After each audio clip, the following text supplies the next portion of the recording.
Assalamualaikum warahmatullahi wabarakatuh. Sahabat beriman yang dirahmati Allah. Allah merupakan Tuhan semesta alam, Dialah yang menciptakan jagat raya ini beserta makhluk-makhluk di dalamnya. Semua makhluk yang diciptakan Allah wajib tunduk kepada perintah-perintah Allah dan menjauhi segala larangan. Manusia adalah makhluk ciptaan Allah yang sempurna, karena diberikan akal sehat untuk berpikir. Namun akal atau pengetahuan yang diberikan oleh Allah kepada manusia sangatlah sedikit, sehingga kita tidak perlu memikirkan hal-hal yang sangat jauh dari kemampuan akal kita.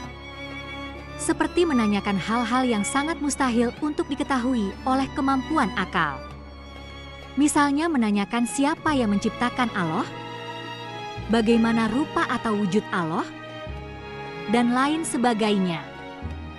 Karena hal itu sangatlah mustahil untuk dicapai oleh akal manusia. Sahabat beriman, kisah berikut ini mengisahkan orang ateis atau orang yang tidak percaya akan eksistensi Tuhan. Pada suatu hari ada seorang ateis yang memasuki sebuah masjid, kemudian dia mengajukan 3 buah pertanyaan tapi dengan syarat harus dijawab menggunakan akal.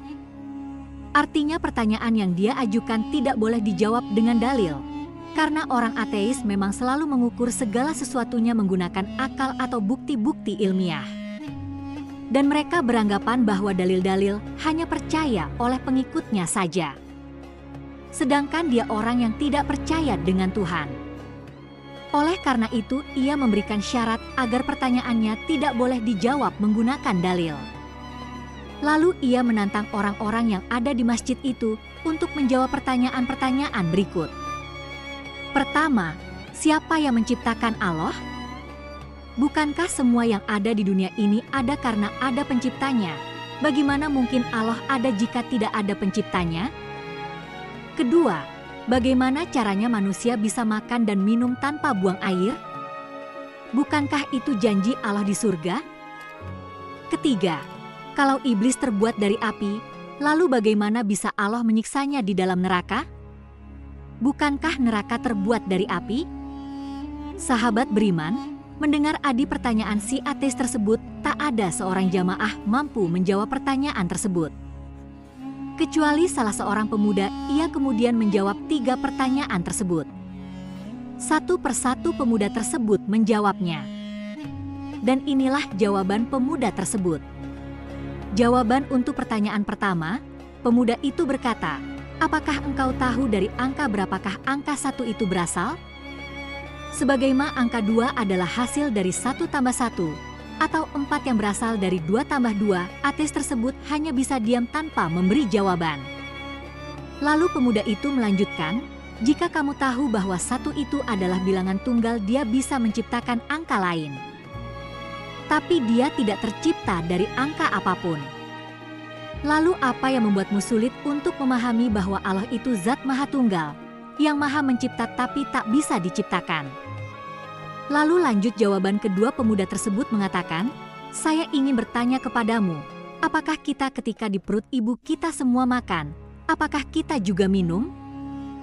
Kalau memang kita makan dan minum lalu, bagaimana kita buang air ketika dalam perut ibu kita dahulu?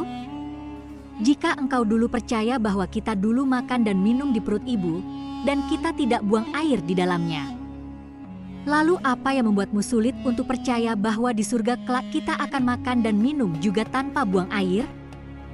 Lalu lanjut ke pertanyaan ketiga. Ketika menjawab pertanyaan ketiga pemuda tersebut, tiba-tiba menampar ateis tersebut dengan sangat keras. Ateis tersebut pun merasa kesakitan dan marah-marah kepada pemuda tersebut. Lalu pemuda tersebut berkata, tanganku ini terlapisi kulit tanganku ini dari tanah, dan pipimu juga terbuat dari kulit dari tanah juga. Lalu jika keduanya dari kulit dan tanah, bagaimana bisa engkau merasa kesakitan ketika saya menamparmu? Bukankah keduanya juga tercipta dari bahan yang sama? Sebagaimana iblis atau setan api di neraka. Ateis tersebut hanya bisa terdiam dan tertunduk tanpa bisa membantah apapun. Sahabat beriman, dari kisah ini mengajarkan kepada kita bahwasanya tidak semua pertanyaan yang terkesan mencela dan merendahkan Islam harus dihadapi dengan kekerasan. Justru kita harus menghadapi hal-hal seperti itu dengan ilmu. Seperti pemuda tadi yang dengan cerdas mampu menjawab pertanyaan-pertanyaan yang mungkin bagi kita pertanyaan tersebut sangat sulit untuk dijawab. Itulah salah satu contoh pemuda Islam yang memiliki budi pekerti yang tinggi dan memiliki ilmu pengetahuan yang luas. Lalu siapakah pemuda yang menjawab pertanyaan tadi? Ada yang mengatakan bahwa beliau adalah Imam Abu Hanifah ketika beliau masih muda. Demikianlah kisah ini. Semoga bermanfaat untuk kita semua. Wassalamualaikum warahmatullahi wabarakatuh.